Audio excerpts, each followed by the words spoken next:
tiga sesi ya. Tiga sesi juga ditanya. Sinian dulu sinian. Ada 9 orang dong. Iya, 9 orang.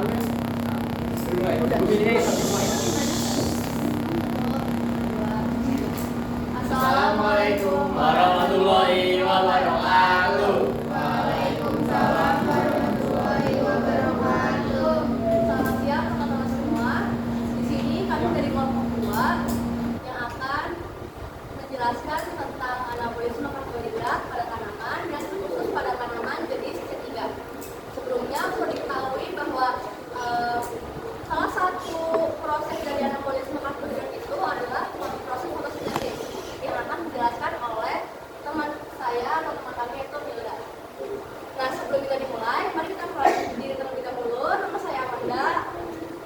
Saya Nilan. Saya Ridho Katullah. Saya Amanda. Saya Nila.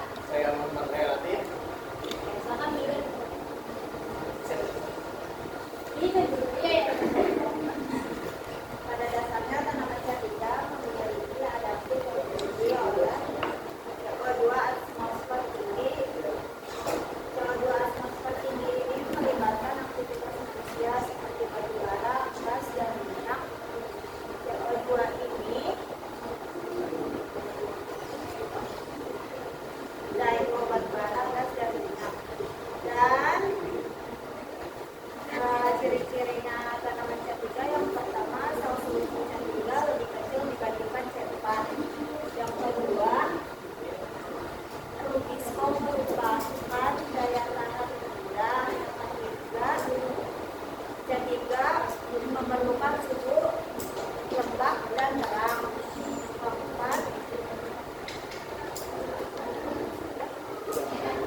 menjelaskan. Saya akan menjelaskan struktur kompas. Yang pertama ada ruangan antara membran. Ruangan antara membran. Itu ruangan antara membran tentang pada membran luar dan dalam. Adalah tempat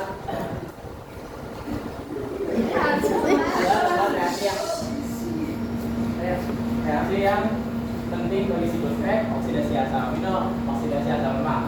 Di dalam matriks mitokondria terdiri juga materi genetik yang dikenal sebagai materi yang dikenal sebagai DNA mitokondria, ribosom, ATP, ADP, fosfat anorganik, dan ion seperti magnesium, kalsium, dan kalium. Selanjutnya ke membran bagian luar. Struktur kedua kropas adalah membran lebar. Komponen ini digunakan untuk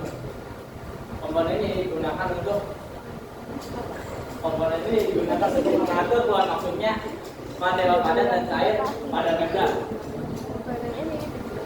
Seperti mitokondria, kropas dikelilingi oleh membran ganda, yaitu membran dalam dan luar.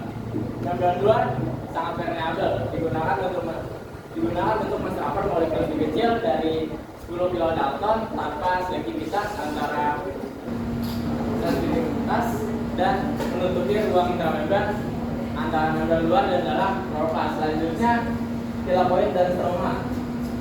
Membran dalam. Bagian ketiga dari membran dalam adalah membran dalam. Bagian ini sering disebut membran utama. Bagian ketiga. Fungsi ini untuk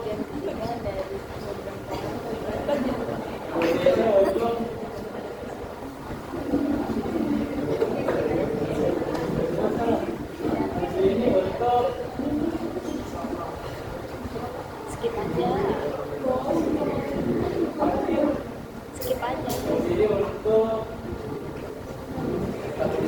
Selanjutnya tilakoid dan stroma. Tilakoid dan stroma adalah tempat terjadinya fotosintesis. Selanjutnya granum. Granum adalah tumpukan yang dibentuk untuk membentuk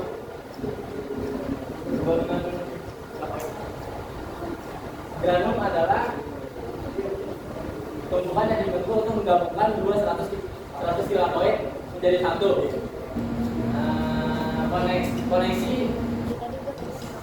Koneksi siap buntutnya ke dalam stroma tilakoid menjadi seluruh granum berfungsi untuk satu unit selama fotosintesis. Selanjutnya ribosom. Ribosom adalah tempat sel pembuatan protein. Fungsi ribosom pada sel tumbuhan dan makhluk hidup untuk membuat protein di dalam sel. Ribosom terdiri dari RNA dan protein. Nah, kloroplast ini memiliki bentuk yang berbeda-beda tergantung dari jenis tanamannya. Walaupun bentuknya berbeda-beda, namun fungsinya itu sama, yaitu untuk membantu proses fotosintesis. Nah, selanjutnya saya akan menjelaskan tentang hubungan reaksi terang dan reaksi gelap. Sebelumnya saya akan memberitahu kalau reaksi terang ini terjadinya di tilakoid, kalau reaksi gelap ini terjadinya di stroma. Nah, reaksi terang ini membutuhkan bahan berupa H2O, kalau reaksi gelap membutuhkan bahan berupa CO2.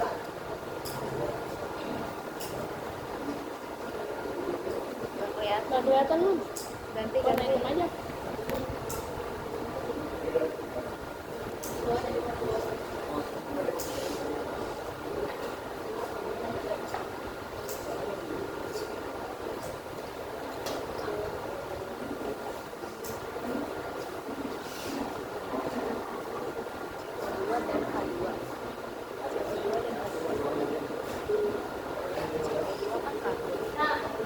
Tadi kan produk dari reaksi gelap itu, bahan dari reaksi gelap itu kan ini ya, CO2.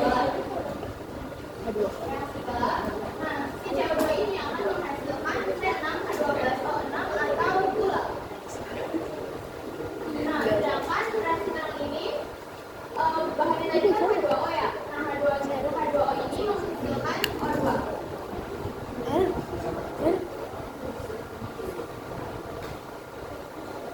Nah, ternyata selain menghasilkan oksigen atau O2, reaksi terang ini juga menghasilkan energi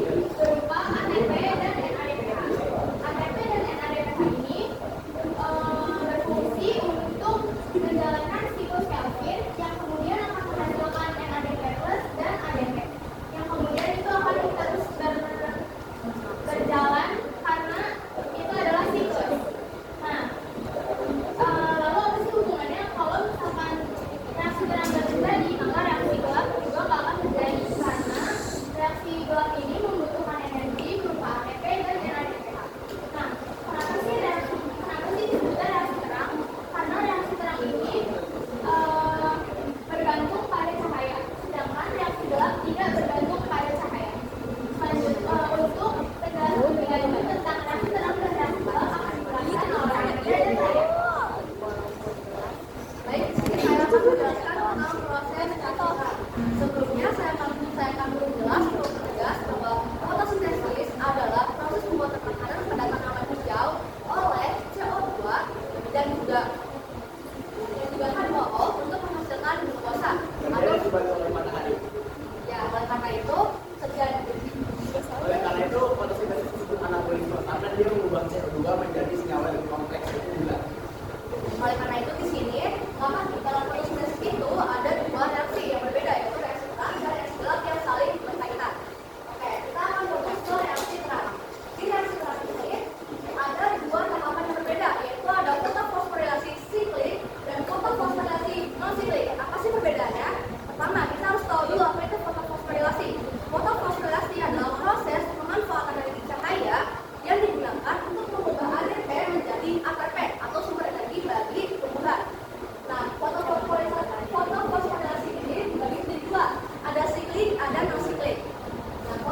bahwa ATP dan DNA DPH ini akan menjadi bahan untuk reaksi gelar.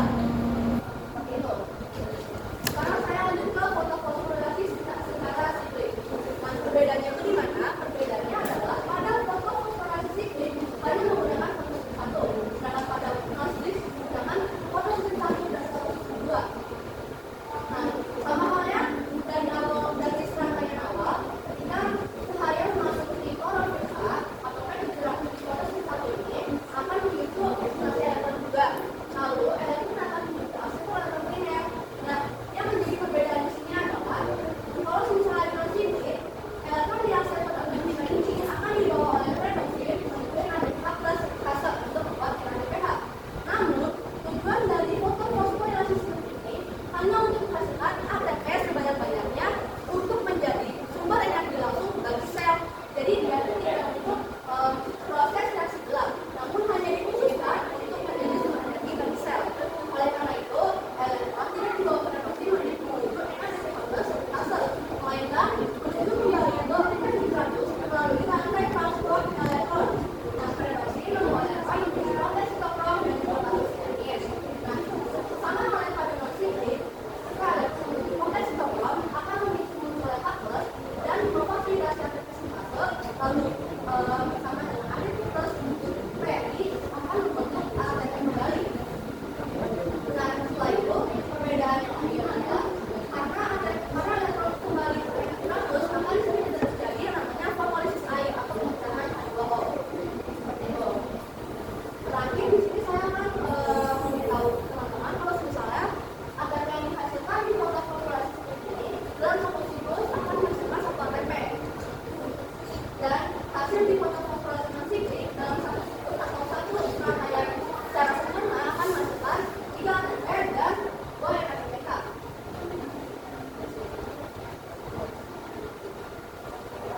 Dan ATP yang dihasilkan setelah NADPH ini akan menjadi bahan untuk reaksi gelar. Nah, reaksi gelarnya akan dijelaskan oleh saya. Oke, saya akan menjelaskan tentang reaksi gelap. Apa sih reaksi gelap itu? Reaksi gelap itu tujuan untuk mengubah senyawa satu karena berupa CO2 untuk menjadi gelap. Oke, jadi pada awalnya kita sudah memiliki RUDP atau hidrosa fosfat. Berapa kira-kira kita butuhkan CO2-nya? Kita butuhkan CO2-nya itu 3 karena dia sudah tersedia 3 molekul RUDP.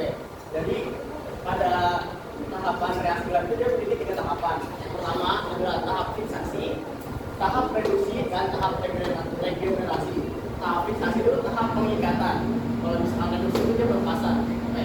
Jadi pertama-tama RUDP akan mengikat CO2, masing-masing RUDP akan mengikat 1 CO2. Jadi dia akan membentuk 3 molekul yang berkarbon 6. Nah, ini disebut 6 carbon intermediate karena dia adalah senyawa yang tidak stabil. Lalu dengan cepat 6 carbon intermediate ini akan berubah jadi 3 fosfogliserat.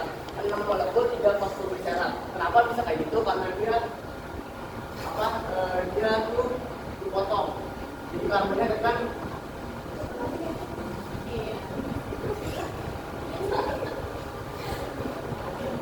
jadi dia tuh karbonnya potong. Jadi 2. Pertama kan dia ada 5 karbon. Masing-masingnya ada P. Itu ada 6. Jadi dia dibagi 2. Masing-masing ada 3. Jadi dia dibagi 2. Jadi dia akan masuk ke 6. 3 di sebelah sini dan 3 di sebelah sini. Oke? Gitu ya. Jadi dia menghasilkan 6 molekul 3 fosfogliserat. Nah, saat ini dia akan mengikat lagi ATP, dia akan mengikat P, di mana P tersebut berasal dari pelepasan P dari ATP. ATP ini kita dapat dari hasil dari fotofosforilasi non-siklik. Jadi kita akan melepas P yang ada di ATP menjadi ADP, lalu P yang terlepas itu dia akan menempel di atom nomor 1, maka dia akan diberi 1,3 bifosfoglycerat. Karena dia atomnya menempel di nomor 1 P-nya, dan ini menempel nomor 3 P-nya. Jadi setelah itu dia akan melakukan tahap reduksi, yaitu pelepasan P. Karena apa? Karena NADPH akan diubah menjadi NADPH plus dan menyebabkan P-nya lepas. Habis itu P yang lepas ini dia akan keluar dan menyebabkan tadinya 1,3 bifosfoglycerat akan berubah jadi 6 gliseraldehyde 3 fosfat. Oke, habis dari gliseraldehyde 3 fosfat kita akan melakukan reproduksi lagi, di mana akan ada satu molekul G3P, kita sebutnya G3P, akan ada satu molekul G3P yang dikeluarkan untuk membentuk gula. Karena gula itu dia rumusnya itu kan gula kan C6, dia memiliki karbon 6. Sedangkan si G3P ini karbonnya bertiga. Jadi bisa kita simpulkan bahwa membutuhkan 2 kali reaksi gula ini untuk membuat gula yang sangat kompleks. Lalu setelah dia dilepas, 5 G3P ini dia akan melakukan tahap degradasi untuk membuat ATP lagi. Bagaimana caranya? Karena dia punya kan cuma 1, jadi kita membutuhkan 3 ATP lagi. 3 ATP itu kita dapat dari fosforilat sama siklik. P yang lepas akan menempel dengan G3P dan membentuk ATP. Kenapa di sini karbonnya cuma 3, di sini 5? Karena kan di sini kan kita punya 5 molekul dan karbonnya ada 3. Kalau misalkan kita pecah lagi bisa menggunakan bisa menjadi 3 molekul berkarbon 5 gitu. Oke? Jadi hasilnya itu dia akan menghasilkan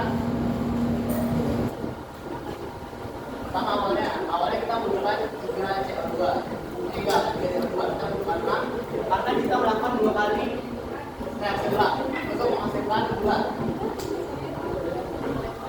Ya, kita lakukan. Oke, 6 CO2 menunjukkan ada 6 LUP plus ATP ini kita membutuhkan 18 dalam 2 kali. Hanya kita membutuhkan 12 juga.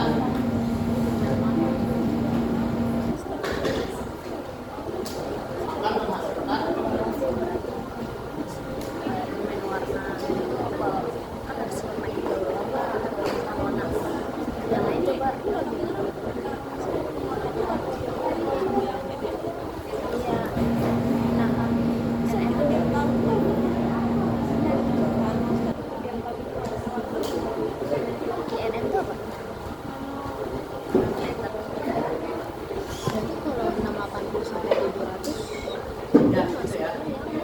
Kenapa kita harus membutuhkan ATP? Karena ini adalah proses anabolisme. Kalau anabolisme itu dia membutuhkan ATP. Kalau misalkan katabolisme dia membuat ATP. Nah, mungkin ada yang Enggak.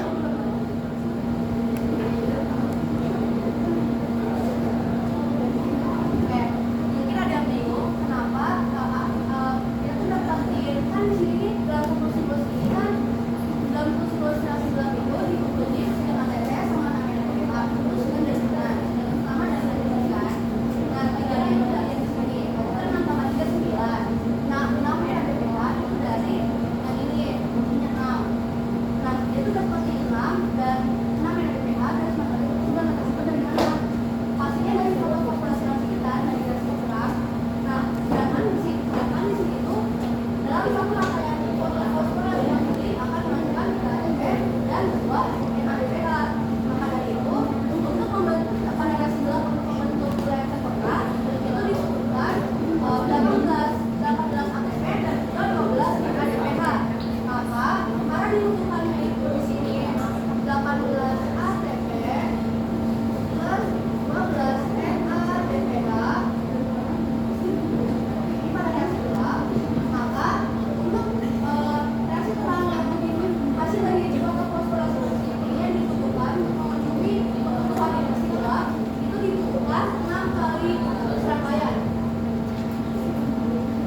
Rizal. Karena caranya mengukur spektrum warna sih Gimana cara mengukur spektrum warna? Kita akan mengukur pertanyaannya ya. Udah dulu. Apa aja? Gimana caranya mengukur spektrum warna? Udah tulis juga. Selanjutnya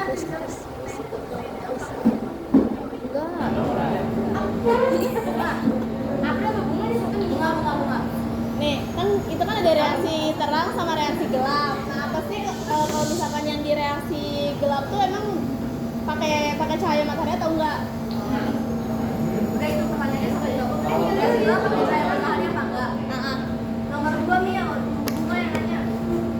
Reaksi gelap pakai cahaya matahari apa enggak? Kayaknya. Sabar. Jil. Bentar ya, Teh. Emang kurang ajar dia.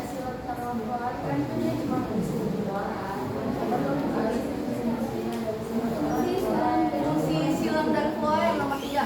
Nah, saya yang pertama dulu. Kita akan menjawab dulu. Siapa tuh? Jawaban juga siapa yang jawab? Pertama jawab. Yang jawab siapa dijatuh? Budok. Untuk menjawab pertanyaan nomor 1 dari Rizal itu akan dijawab oleh Mila yang berhubungan dengan spektrum warna. Nah, gimana sih cara mengukur spektrum warna? Jadi mengukur spektrum warna ini sebenarnya ada alatnya. Boleh dicari nanti alatnya tuh namanya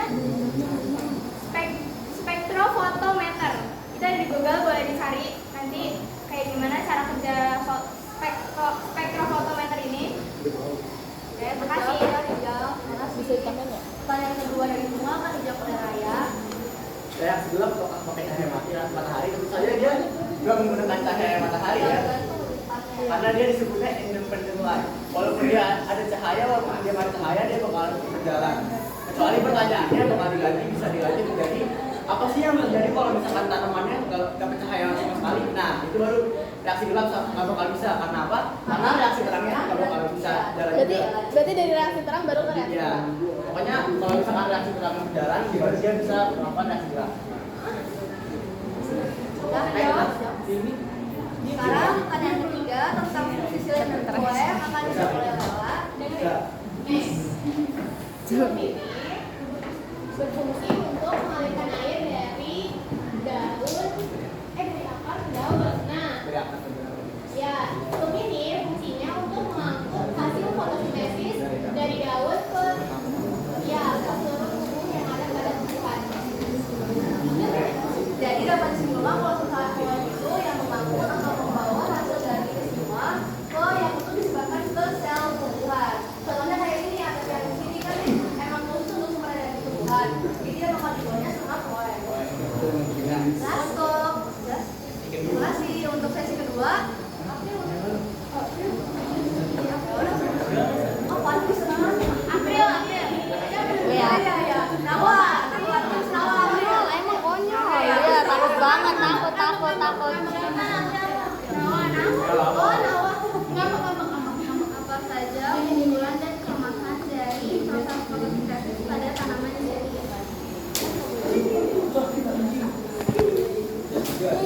Oh ini nih.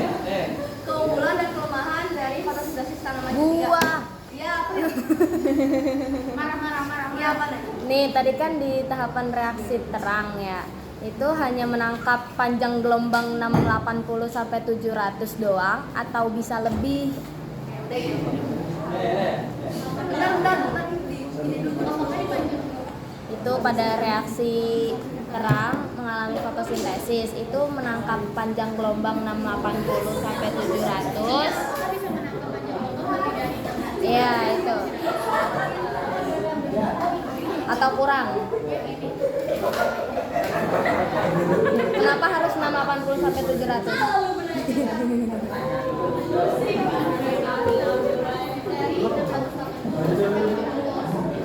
Bisa lebih apa enggak? Ya, dah. Udah. Yang ketiga, Alika. Dah. Ada sesi 3, sabar. Pak Arif. Ya, Pak Arif. Rahma lu mana daun? Kalau kamu lu yang enggak mempunyai jenis apa?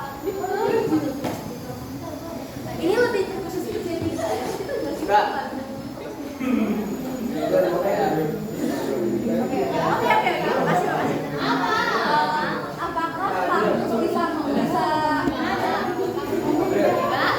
apakah kampus bisa apa tadi? Apa tadi? Bisa mengalami fotosintesis. Nggak bisa, apakah kampus bisa mengalami fotosintesis? Bisa mengalami apa yang terjadi. Udah ini. Udah ini. Saya mau pakai. Bondo. Iya. Ayo. Gua nggak keras.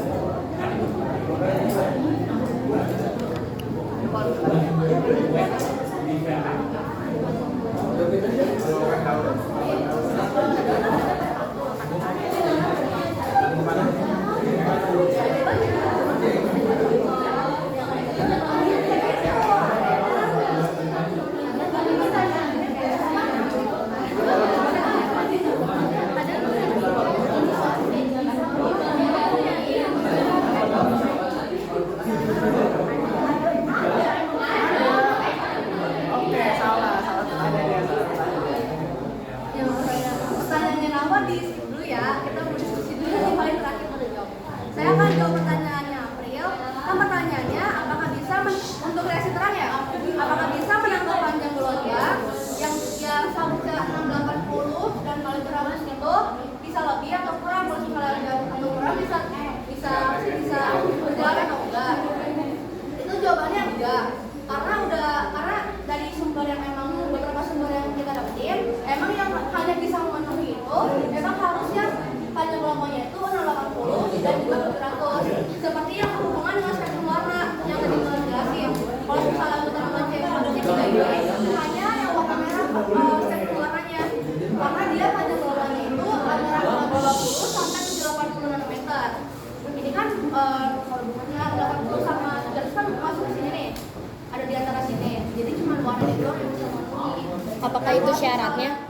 Kenapa? Apa itu syaratnya harus panjang gelombangnya? Udah.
Makanya jangan lihat di Google pertanyaannya. Lagi ya bisa. Apakah kaktus bisa mengalami fotosintesis? Jawabannya, kaktus itu bisa mengalami fotosintesis. Tapi berhubung kita lagi membahas tanaman C3, jadi kaktus itu kan masuknya ke tanaman C4. Nanti kelompok selanjutnya.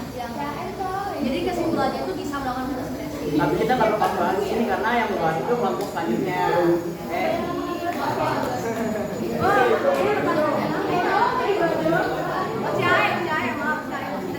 Lempar itu tebu ya.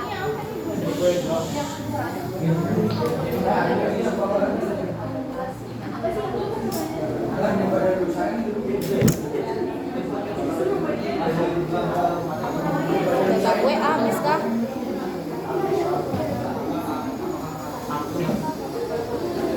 Gangguan.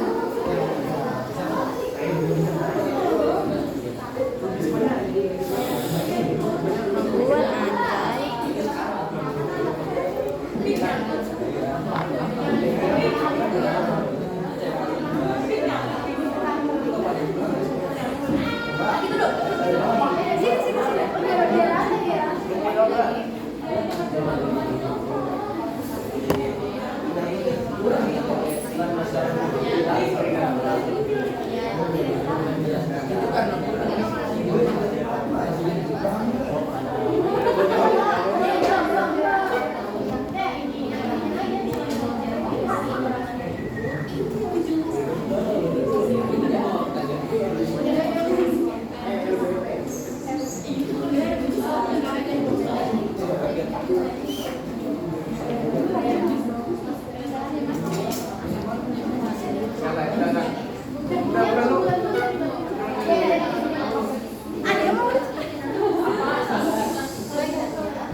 dilakukan perpanjang takwa.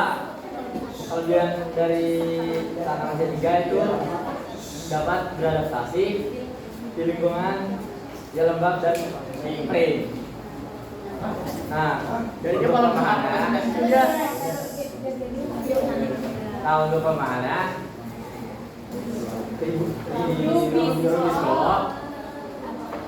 Rubisko atau ADP, UBP, daya tahannya lebih rendah, jadi akan mempengaruhi proses fotosintesis. Nah, nyambungnya di mana dia lembab dan kering. Jadi kalau misalkan lembab dan kering dia kayak bisa tetap ada cadangan airnya, jadi dia tambah mataharinya walaupun dia matahari panas itu kan bisa melakukan fotosintesis dan airnya masih ada walaupun dia lembab dan kering, dia punya cadangan air. Semua sesi kedua, silakan untuk sesi menyatakan sesi ketiga. Oh iya, tadi sudah Oke, baca. bener ya? Ya. Kan tadi katanya di foto fosforilasi siklik sama non siklik itu hasil ATP-nya berbeda, lebih banyak di non siklik. Nah, itu kenapa kok bisa beda? Banyak fotosintesis karena dia bisa menghasilkan ATP yang banyak. Tadi bahasanya gimana? Intinya kenapa jumlah hasil ATP-nya tuh di siklik sama non siklik itu berbeda? Karena tiap kandungannya ini sangat berbeda ya, fotosintesis ini cuma pakai satu, ini pakai dua. Jadi walaupun itu dia bakalan beda, karena dia itu kan siklus, dia cuma masukkan satu doang. Kalau masukkan dia bakal masukkan tiga karena apa tadi yang itu? Ada ceritanya? Bentar, kita lakukan dulu.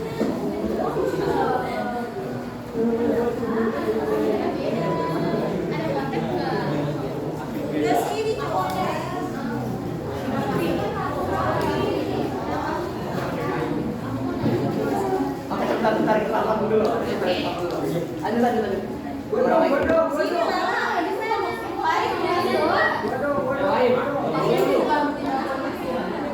Gak ada yang lain. Gak ada. Ini udah. Tadi mau nanya ya? Oke. Apa yang terjadi pada tumbuhan bila panjang gelombang yang diterima tuh terlalu panjang, Terlalu banyak gitu. Satu lagi. Ya bisa kan? Iksan. Bisa tadi mau nanya. Kan dari jadi uset. Ntar Farid apa nih tadi Rin? Apa yang terjadi pada tumbuhan bila panjang gelombang terlalu panjang melebihi 200? Hah? Melebihi apa? Tadi kayak tadi. Tumbuhan C3 maksudnya? Ya.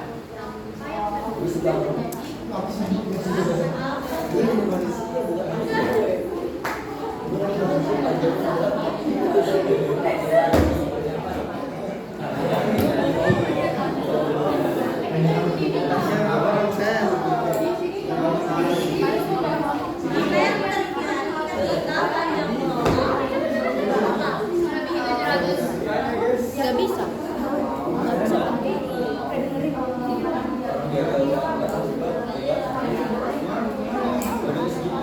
Gak bisa terjadi guys.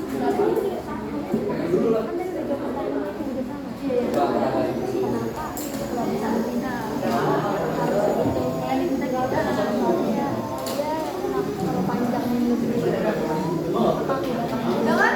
Yang Farid? Itu kan di jaringan penyusun daunnya, jadi di epidermis daunnya ada pertukaran CO2 sama O2-nya. Kenapa hanya terjadi di terjadi di epidermis doang? Terus cahaya bisa mempengaruhi pertukaran CO2 sama O2 itu enggak? Intinya apa? Itu. Itu. Gue pernah dulu. Itu tuh gimana itu buat itu.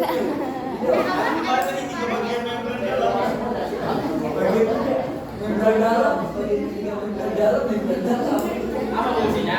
Tadi lo ngomong bagian 3 bagian dalam, bagian dalam.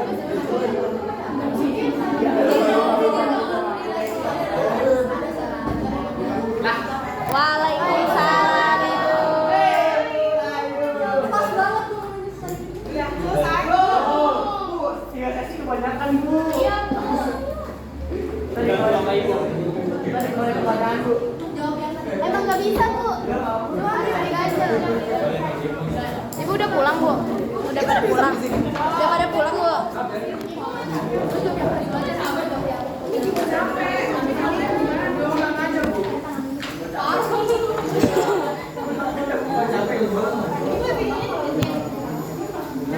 Gak usah, tetap sampai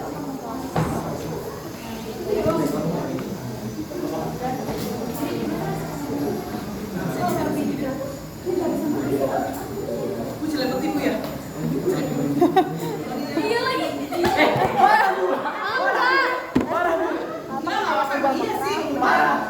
banyak ke gua sama tetap fresh. Tetap fresh. Ini pertanyaannya Farid, apa yang terjadi ketika panjang gelombang melebihi 700 pada tanaman juga? Kalau dia lebih dari 700, Emang gua dong. kalau panjang gelombangnya lebih dari 700, maka dia akan masuk ke korelasi siklik ataupun non siklik. Karena dia fotosistemnya itu mentok di 700, jadi kalau lebih dari 700 dia nggak bisa masuk. Jadi apa yang kita tumbuhan itu? Hah? Nggak akan terjadi apa? Nggak bisa masuk. Dia tetap bakal jadi fotosintesa tapi nunggu mataharinya memenuhi panjang gelombangnya. Iya, nggak berpengaruh apa-apa. Iya. Jadi nunggu sampai si itunya sesuai baru dia bisa terjadi fotosintesa. Terus pertanyaannya Usen, kenapa pada jadi daun ada pertukaran CO2 dan O2? Iya kan? Pertukaran CO2 dan O2 terjadi akhirnya awal. Dan ada dadanya. Cahaya yang masuk gitu. Cahaya yang masuk mempengaruhi apa enggak? Pertukarannya. Kalau yang itu terjadi di Oke. Oh ya, buka.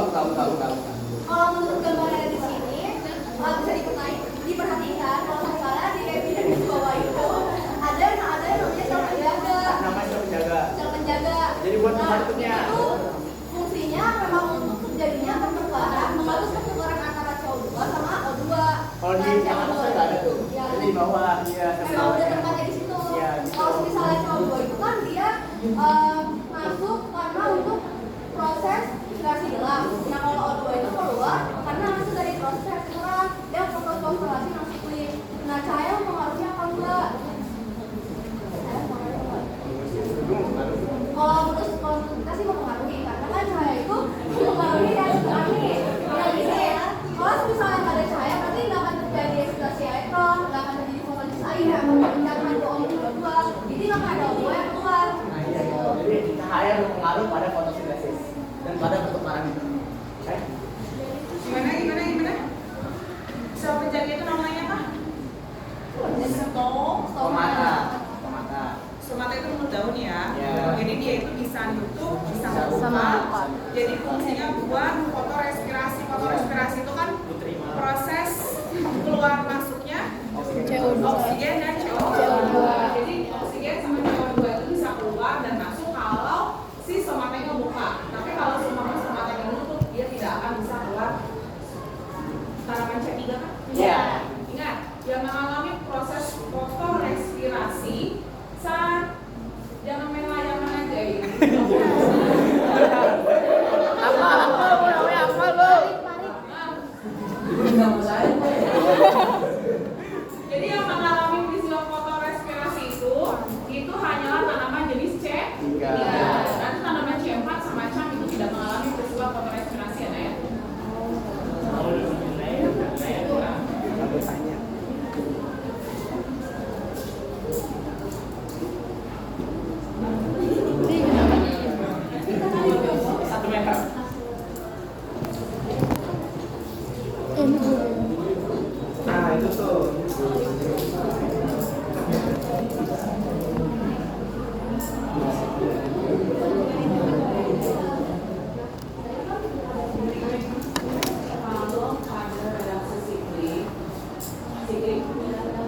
kulit itu menghasilkan sama efek. Putin.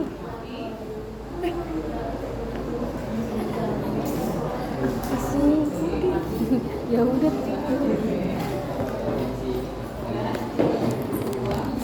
Aku dari tadi yang ini nggak kelihatan.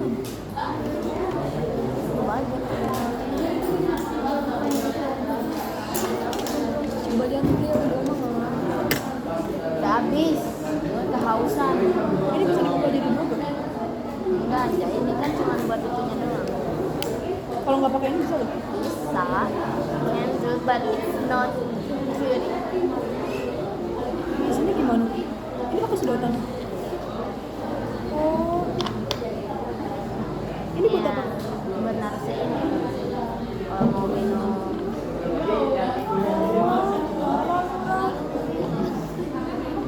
Ah, tutup ah.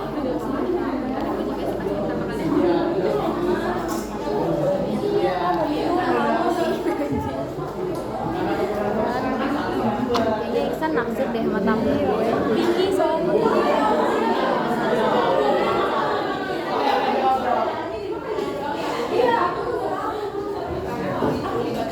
Iya, dan dia hanya satu doang.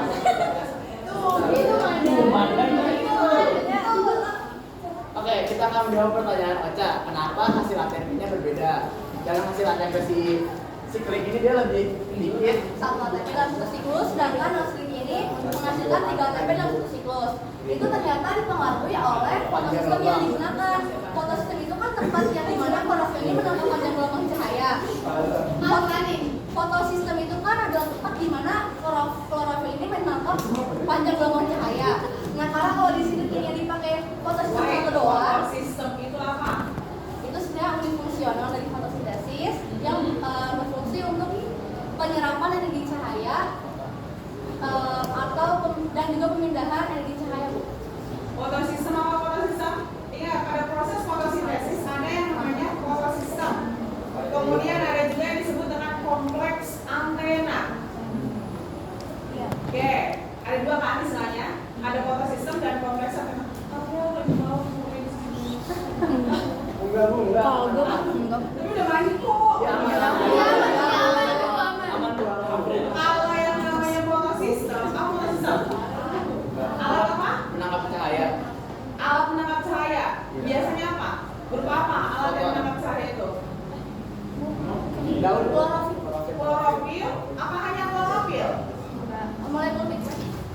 Molekul pigmen. Pigmen itu apa? Pigmen itu apa?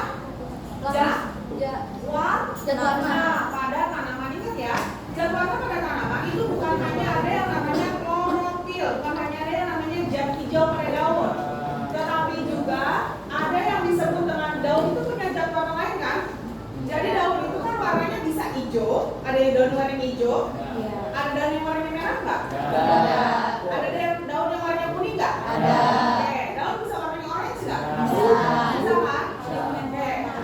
Nah, berarti di dalam daun itu bukan hanya ada yang namanya pigmen warna hijau, atau di dalam daun bukan hanya ada yang namanya klorofil. Kalau kloro itu berarti hijau. Tetapi dia juga memiliki zat warna yang lain. Contohnya daun itu punya zat warna merah, kemudian punya zat warna kuning. Nah, tetapi kenapa Bu kalau pada daun yang kita sering lihat nih kayak gini, itu kok warnanya hijau semua? Gitu, rata-rata mayoritas hijau semua karena ketika daun masih muda sampai dengan daun dewasa yang ada dominan di dalam tubuh si daunnya, zat warnanya adalah zat warna hijau. Tetapi keadaan dominan itu enggak, yang namanya dominasi ya, itu nggak selamanya akan bertahan selamanya. Bisa saja klorofil ini lama-kelamaan jumlahnya dalam daun akan berkurang. Ketika dia berkurang, maka dominasinya akan digantikan dengan zat warna yang lain. Makanya daun ketika sudah tua, maka warnanya jadi merah. Atau berubah warnanya jadi coklat. Karena dominasinya klorofilnya berkurang, berarti diganti dominasinya dengan zat warna yang lain. Tuh, bisa zat warna merah atau bisa zat warna kuning. Nanti beradu akan bentuknya namanya coklat. Nah, di sini zat warna yang ada pada daun ini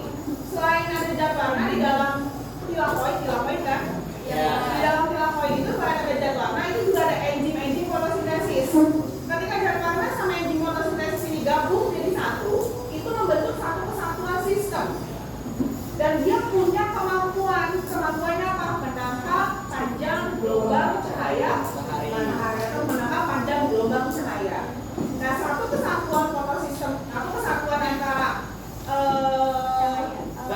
zat warna pada daun sama engine ini, inilah yang disebut dengan fotosistem. Nah, nanti fotosistem ada dua, satu dan dua dan satu. Ini dibedakan berdasarkan apa? Berapa panjang gelombang yang dia tangkap. Kalau yang 680 berarti fotosistem 2. Tapi kalau yang menangkap panjang gelombang 700 berarti fotosistem 1. Kompleks antena. Apa kompleks antena? Ini ada kompleks. Kompleks sintokrom apa? Itu Beda ya antara kompleks antena dengan kompleks sintokrom. Pusat fotosintesis adanya di mana?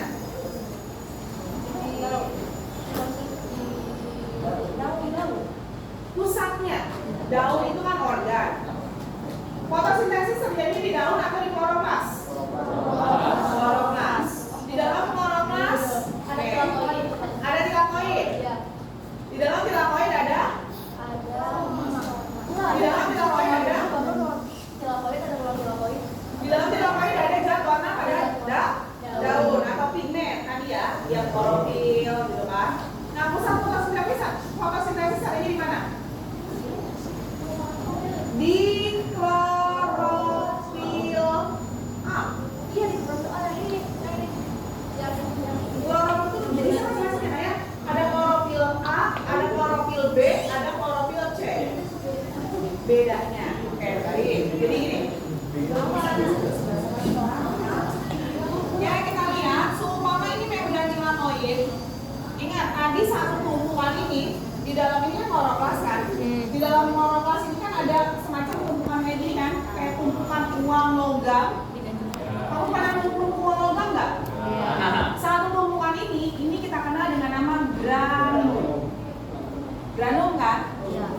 Ini satu tumpukan namanya granum. Tapi kalau satu keping ini kita kenal dengan nama grana. Ada granum, ada grana. Si grana ini disinilah tempat terjadinya reaksi terang pada peristiwa fotosintesis. Nah, lalu tilakoidnya di mana? Gitu kan? Klorofilnya di mana? Nah, ibaratnya ini adalah grana. Kemudian grana ini ada yang melapisi kayak gini. Ada selimut penutupnya, ada selimutnya. Nah, selimutnya pada grana ini, inilah yang disebut dengan membran tilakoid. Di membran inilah terdapat enzim fotosintesis sama zat warna pada daun. Tadi Ibu bilang, anggap ini ada tilakoid. Di tilakoid ini ada zat warna. Ini zat warna ya, Nak ya. Ini ada klorofil A, ini ada klorofil B, ini ada klorofil C. Ini ada zat warna merah, ada zat warna kuning, seumpama. Di sini juga ada enzim fotosintesis. Nah, ketika si zat warna sama enzim ini bergabung jadi satu, maka dia akan membentuk yang namanya kompleks antena. Punya kemampuan apa? Menangkap panjang gelombang. Seumpama panjang gelombang cahaya yang ditangkap ini mengenai klorofil yang warnanya klorofil. Zat warna yang warnanya warna kuning. Karena fotosistem yang warna kuning. Nah, maka si fotosistem ini bisa punya kemampuan melompatkan panjang gelombang ke klorofil A. Lompat panjang gelombangnya, pindah ke klorofil A. Atau kenanya di sini seumpama di klorofil C, lompat ke warna merah, seumpama lompat ke warna ke klorofil B, kemudian lompat ke klorofil A. Jadi semua panjang gelombangnya dikumpulkan di klorofil A. Kenapa? Karena klorofil A ini pusat fotosintesis. Maka rumus dari fotosintesis H2O plus CO2 ditambah dibantu cahaya. Ada kan? Dibantu cahaya dan klorofil. Kenapa harus klorofil yang dipakai? Karena pusat fotosintesisnya ada di klorofil, tapi harus klorofil A. Maka akan zona plus O2 plus ATP. Ya Maria? Hah? Oke, maka nanti dia akan dilemparkan ke klorofil A. Semuanya di sini klorofil A pusat fotosintesis. Nah, kemampuan si fotosistem untuk melompat-lompatin panjang gelombang ini sehingga dia kumpul semua di klorofil A, inilah yang disebut dengan kompleks antena. Namanya kompleks antena. Tuh, ini fotosintesis. Jadi sekali lagi ada dua istilah, ada fotosistem, ada kompleks Klorofil A. Soalnya lanjutkan. Jadi yang membedain di fotosintesis itu kan cuma satu siklus satu ATP. Nah kalau di dosilik itu satu siklus ada 3 ATP. Itu karena dipengaruhi oleh fotosistem yang digunakan. Kalau di siklus itu kan hanya menggunakan fotosistem satu, yang mana panjang gelombang yang ditangkap itu cuma 700 nanometer. Kalau misalnya di nosilik itu menggunakan fotosistem 1 dan juga fotosistem 2. Panjang gelombangnya ini kan di fotosistem 1 700. Nah di fotosistem 2 680. Jadi dia mempengaruhi kenapa ATP yang dihasilkan itu kalau di sini itu 1 ATP, di sini 3 ATP. Total panjang. Banyak dia, jadi ada jalan dengan dia gitu. Dan di situ juga dia kalau kamu lihat pada reaksi redoksnya di fotosistem yang non siklik itu kan ketika elektron lompat ditangkap oleh yang FS2, fotosistem 2.